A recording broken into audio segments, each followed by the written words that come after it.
जैसा कि आपने सवाल पूछा है कि हिजाब के बारे में जो कंफ्यूजन पे जो क्रिएट किया गया है, तो मैं देखिए, मैंने पहले ही जिस दिन सिद्धरामैया जी का जो ट्वीट आया चीफ मिनिस्टर ऑफ कर्नाटका का, उसी वक्त मैंने उसका एक रीट्वीट किया था। मैंने कहा था कि आखिर सिद्धरामैया जी ने किसको डायरेक्शन दिया है। सबसे पहला सवाल, उनका एक वीडियो वायरल हो रहा है मैसूर का, जिसके अंदर उन्होंने कहा कि हिजाब के बारे में कि हिजाब वगैरह कुछ भी नहीं है, सब बिंदास होकर आप हिजाब का मैं कैसे भी वापस ले लिया हूं बोलकर इस तरीके से बयान आया। तो मैंने जब सवाल पूछा कि आप आखिर आपने ये हिजाब जो बैन लगाया गया है इसको वापस लेने का तरीका क्या है, क्या आपने कैबिनेट में इसमें चर्चा किया, क्या आपने जियो ऑर्डर पास किया, ये सवाल मैंने पूछा। तो उस वक्त तकरीबन कांग्रेस के जो लोग हैं, जो कांग्रेस के जितने भी लीडरशिप है, खासकर गुलबर्गा के अंदर लगातार एक वीडियोस को वायरल करना शुरू किए, मुझ पर भी सवाल करना शुरू किए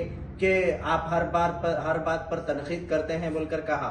मैं उनसे कहना चाहता हूं, आज क्या हुआ? कल फिर सिद्धरामैया जी से सवाल पूछा गया कि क्या आपने हिजाब पर जो पाबंदी लगाई गई थी क्या आपने वापस लिया?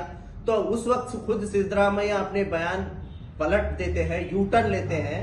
यू टर्न लेकर वो कहते हैं कि मैंने हिजाब पर बैन अभी वापस नहीं लिया है, उसके ऊपर हम विचार कर रहे हैं, उसके ऊपर मैं डिस्कशन कर रहा हूं बोलकर ये बात कहते हैं। उससे पहले खुद एमएलए मैडम जो गुलबर्गा नॉर्थ के मोहतरमा कनीज फातिमा कुछ भी देरी नहीं करते हुए क्रेडिट लेने के लिए इमीडिएटली एक वीडियो जारी करते हैं और कहते हैं कि अब कोई हिजाब पाबंदी नहीं है, वो बिंदास होकर लोग हिजाब पहनकर अपने स्कूल्स में, कॉलेजेस में और एम्प्लॉयमेंट में, तमाम ऑफिसेस में सब जगह जा सकते हैं। मैंने जो वादा किया था 6 महीने के बाद मैं उसको पूरा कर चुकी हूं बोलकर एक गुलबर्गा नॉर्थ के एमएलए का बयान आता है।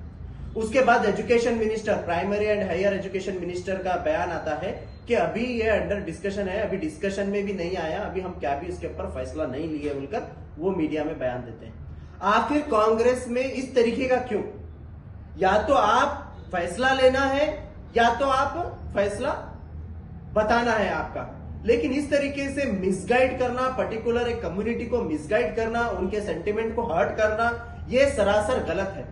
खुद जब हिजाब बैन किया गया था बसवराज बोम्मई की सरकार में, तो उस वक्त कैबिनेट में बैठकर, तो उस वक्त खुद डीके शिव कुमार, सिद्धरामैया और खुद मोहतरमा कनीज फातिमा चीख कर लोगों के दरमियान में जाकर ये कह रहे थे कि हम 40 घंटे में जिस दिन सरकार आएगी उसी वक्त हम लोग हिजाब को फिर से वापस लागू करेंगे, ऐसा इन्होंने कहा था। वो वादा कहां गया? 6 महीने से लोग इंतजार कर रहे हैं, लोग आज भी बच्चियां हमारे इंतजार कर रहे हैं, लेकिन अभी तक उसके ऊपर कोई बात नहीं है। और ये एक चीज सुप्रीम कोर्ट में है। सुप्रीम कोर्ट में आपके जो एडवोकेट जनरल ऑफ कर्नाटका जो है, जो वकील होते हैं, एडवोकेट होते हैं, जो कर्नाटका स्टेट गवर्नमेंट के, उनके अंडर आपको पिटिशन दर्ज करना पड़ेगा।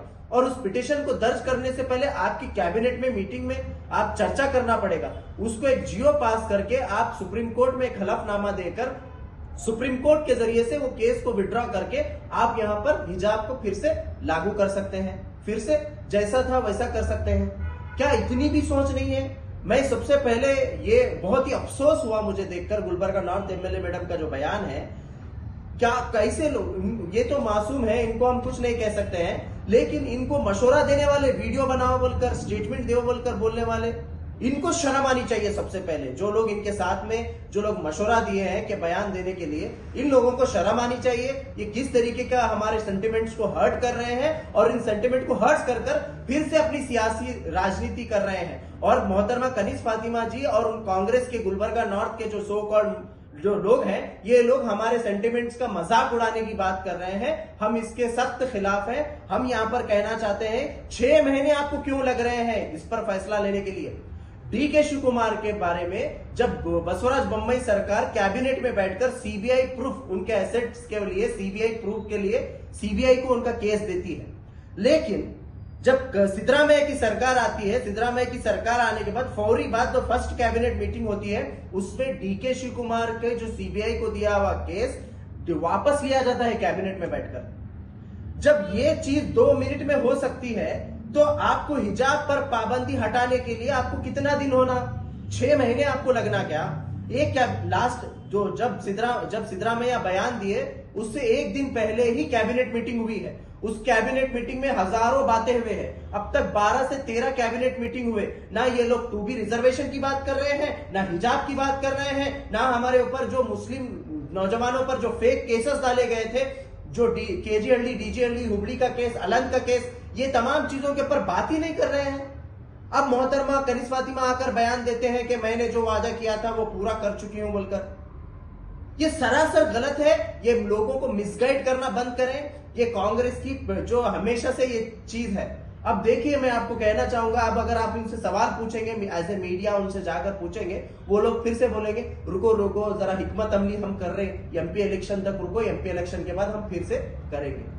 ये सब दोगली बातें हैं, ये दोगलेबाजी की बातें हैं कांग्रेस की। ये कांग्रेस के ऊपर टोटली हम पूरी तरीके से भरोसा भी नहीं कर सकते। हाँ, सिद्धरामैया ने ओपन होकर जो बयान दिया है, हम उसका वेलकम करते हैं, लेकिन बयानबाजी से कुछ नहीं होता, कानून से होता है, पेपर वर्क से होता है, लीगल वर्क से होता है। इसको करना जरूरी है। इसको जब तक नहीं करेंगे, ना हमको हिजाब मिलेगा, और ना ही हमको 2B रिजर्वेशन मिलेगा, और ना ही हमारे को 10,000 करोड़ का बजट मिलेगा, और ना ही हमारे बच्चों के ऊपर जो फेक केसेस डाले गए हैं, ना वो वापस होंगे। तो ये बयानबाजी नहीं चलेगी। हमें काम चाहिए, हमें पेपर वर्क चाहिए। यही मैं कहना चाहता हूं।